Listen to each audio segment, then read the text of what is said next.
Tu veux terminer ton quilt, mais tu ne sais pas comment faire. Tu veux réussir ton top de patchwork main comme une pro. Dans cette dernière vidéo du quilt Polaris, je te montre pas à pas mes astuces pour obtenir un quilt régulier, harmonieux et soigné, même si tu débutes. On ne lâche rien, on arrive à destination. Dans cette vidéo, tu vas découvrir comment assembler toutes les pièces correctement, aligner les blocs et coudre droit pour un résultat réussi. T'es prête pour le grand final? Allez, on y va, c'est parti!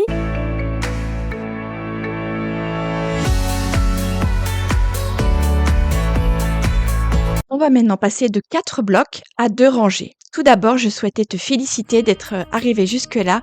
Si tu regardes cette vidéo, c'est que tu as déjà bien avancé dans le modèle Polaris.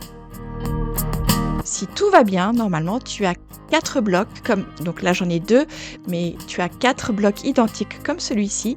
Et donc tu vas pouvoir en mettre 2 en face à face, en suivant bien le modèle de l'illustration et ici sur la vidéo, pour avoir 2 blocs face à face qu'on va pouvoir épingler. Donc attention aux erreurs d'étourderie, attention à bien positionner les 2 blocs l'un face à l'autre aux bons endroits. Et ensuite on épingle.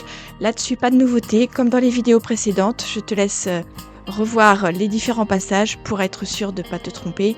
Voilà, un bon épinglage permet de bien préparer la couture ensuite. Donc tu vois que sur cette partie, je suis passée de 4 blocs à 2 rangées et en les plaçant l'une en face de l'autre, on a notre futur top. Si tu veux en savoir plus sur Patchwork Facile, n'hésite pas à te rendre sur le site internet patchworkfacile.com pour avoir toutes les informations et éventuellement trouver de l'inspiration. Nous avons eu 2 rangées, nous avons cousu 2 rangées. On se retrouve en route vers l'étape finale, vers la création de notre top. Donc cet ensemble l'ensemble qui correspond au modèle dans son entier, le modèle Polaris. Donc nous avons cousu ces 2 blocs. On se retrouve maintenant à devoir épingler ces 2 rangées. Donc n'hésite pas à bien regarder pour bien placer les 2 rangées l'une et l'autre endroit contre endroit. Et ensuite, comme précédemment, on épingle et on coud. Attention de bien faire correspondre chaque bloc. Alors tu vois qu'ils sont finalement identiques à chaque fois. Je commence par les extrémités, à droite puis à gauche.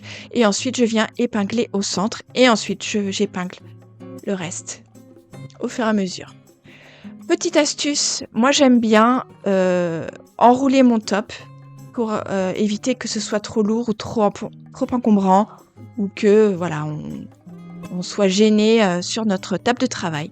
Et donc j'enroule la partie de gauche là pour être plus facile. Et ensuite, je démarre la couture comme pour les étapes précédentes. Rien de nouveau sous le soleil. N'hésite pas à reprendre les vidéos précédentes pour avoir tous les détails et éventuellement la formation en ligne sur Patchwork Facile. J'ai une formation complète de A à Z et également une formation bien spécifique sur uniquement les techniques de couture de base. Voilà, tu vois que mon top est cousu. Je vérifie qu'il n'y a pas d'erreur au montage, on n'est jamais à l'abri d'une étourderie. Je vérifie qu'il n'y a pas de décalage dans les coutures non plus. A priori, ça a l'air d'aller. Et donc voilà, nous arrivons à la toute dernière étape. Sur l'étape 4, on a repassé les 4 blocs. Et là, il nous reste la couture centrale à arranger. Et donc pour cette partie, comme pour la précédente, n'hésite pas à refaire un tour sur l'étape 4. On va donc placer les marges de couture à l'arrière en quinconce. Comme ça permet d'avoir ce petit mini fort patch à l'arrière qui permet de bien écraser les coutures au centre des intersections. Et donc d'avoir un résultat beaucoup plus net. Donc là, je te montre au doigt. J'écrase au doigt à l'ongle pour te montrer. Et ensuite, n'hésite pas à passer un coup de fer chaud, sans vapeur, pour vraiment finaliser. Je te montre maintenant mes 2 versions. Donc ça, c'est la version médium avec les couleurs que tu as pu voir tout le long de ce quilt long. Et j'ai fait également une version mini que tu vois dans le livret Polaris avec des petites pièces de rien du tout. Voilà, j'espère que ce quilt Polaris t'a plu. À bientôt pour de nouvelles aventures.